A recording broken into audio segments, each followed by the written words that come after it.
Wahai remaja, dengarlah pesan di kaula waris raju wawasan. Jadilah contoh semulia insan, ilmu yang mantap jadi landasan. Bismillahirrahmanirrahim. Assalamualaikum warahmatullahi wabarakatuh dan salam sejahtera. Sekalian penghargaan buat peneraja acara, barisan penyihhakim yang penuh berkarisma dan berintegriti, div-div kehormat, guru-guru serta rakan-rakan saya yang cekal akal mindanya dan penerus wadah tonggak negara.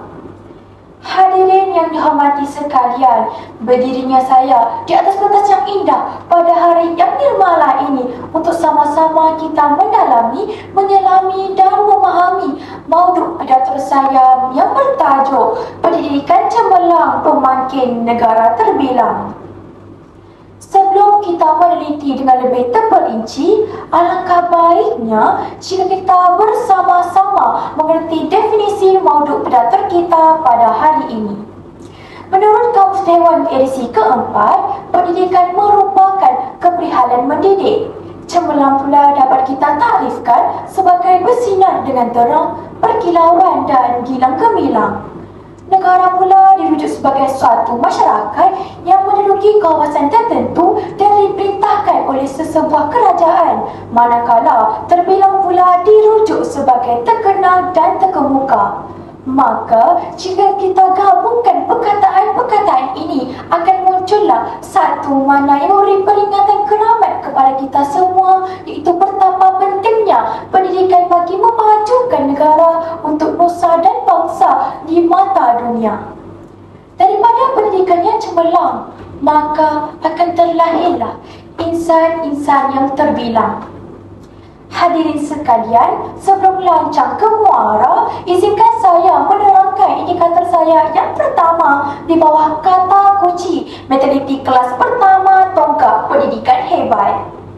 Sungguh hairan melihat orang menyisir rambutnya tetapi bukan otaknya, memperkemas dadanya tetapi tidak pernah menyucikan hatinya, menggilap kasutnya tetapi tidak pernah akalnya.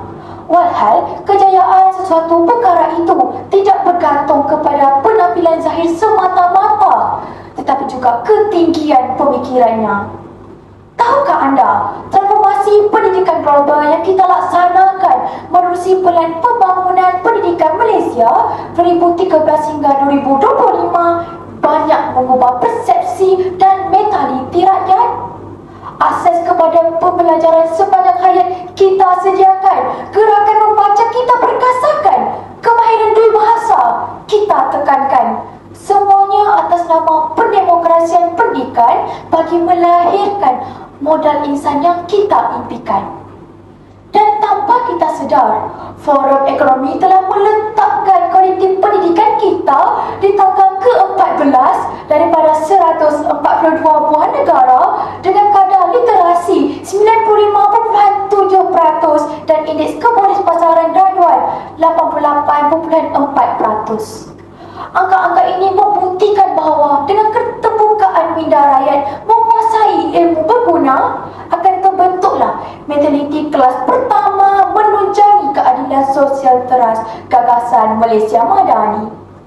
Hadirin dan hadirat sekalian, beralih pada rumuan idea saya yang kedua, saya akan menerangkan indikator saya yang kedua, iaitu pendidikan wadah ajakan paradigma manusia. Umum Sri Alba mengenai cabaran dunia global masa kini dalam keupayaan Malaysia bersaing dengan negara-negara maju seperti Jepun dan Rusia dalam pelbagai jenis bidang, termasuklah sektor perindustrian, pembuatan, automobil dan sebagainya. Coba kita telusuri gahnya negara kita pada hari ini adalah rentetan sejarah kecemerlangan anak bangsa, bermula dengan ketokohan Tunku Abdul Rahman, kebijaksanaan Tun Abdul Razak, keprihatinan Tun Hussein On, keterampilan Tun Dr. Mahathir, kewibawaan Datuk Seri Abdullah Ahmad Badawi, di samping jasa-jasa pemimpin yang lain. Mereka semua lahir dengan berlatar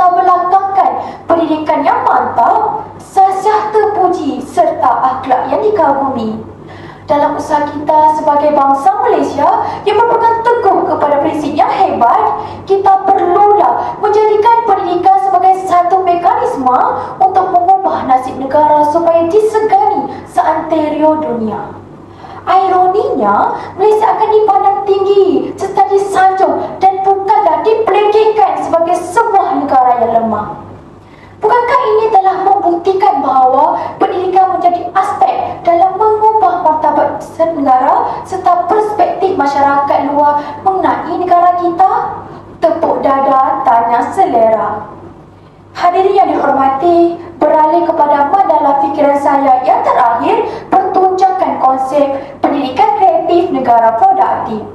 Saban hari kita dapat melihat betapa besarnya pertukaran yang diagihkan oleh kerajaan terhadap institusi pendidikan dalam usaha memantapkan lagi medan pendidikan negara.